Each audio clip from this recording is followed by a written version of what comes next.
রাতের অন্ধকার আকাশ আচমকাই উজ্জ্বল রক্তবর্ণ ধারণ করছিল। দেখে মনে হচ্ছিল কেউ যেন রাতের আকাশে লাল রং ছড়িয়ে দিয়েছে। শুক্রবার এবং শনিবার ভোরের দিকে এই বিরল দৃশ্যের সাক্ষী থাকলো মঙ্গোলিয়া। এহেন দৃশ্য দেখে যেন বিস্ময়ে চোখ সরছে না সে দেশের বাসিন্দাদের। কিন্তু কেন আকাশ জুড়ে এই লাল রঙের ছোঁয়া? প্রাথমিকভাবে মনে করা হচ্ছে যে পৃথিবী একটি সৌরঝড়ের সংঘর্ষের সম্মুখীন হয়েছে। এই ঘটনা অরোরা নামে পরিচিত। মূলত মেরু প্রদেশ সংলগ্ন অঞ্চলে অরোরার দেখা মেলে, যা সাধারণভাবে সবুজ রঙের হয়। তবে মঙ্গোলিয়ায় সম্প্রতি দৃশ্যমান এই অরোরা ছিল উজ্জ্বল লাল রঙের।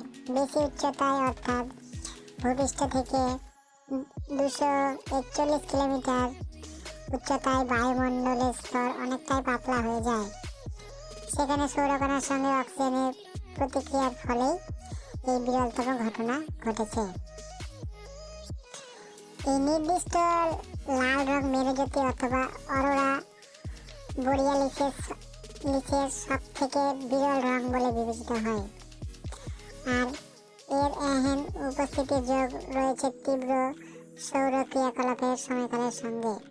এই ঘটনার জন্য দায়ী চলমান সৌরঝড়, যা সূর্য থেকে একাধিক করোনাল মাস ইজেকশন এর ফলাফল ছিল।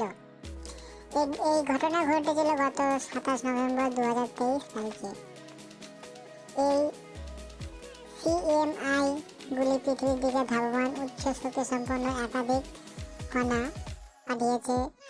এর ফলে 29 নভেম্বর 2023 তারিখে এর প্রথম ঢেউ পৃথিবীতে পৌঁছয়।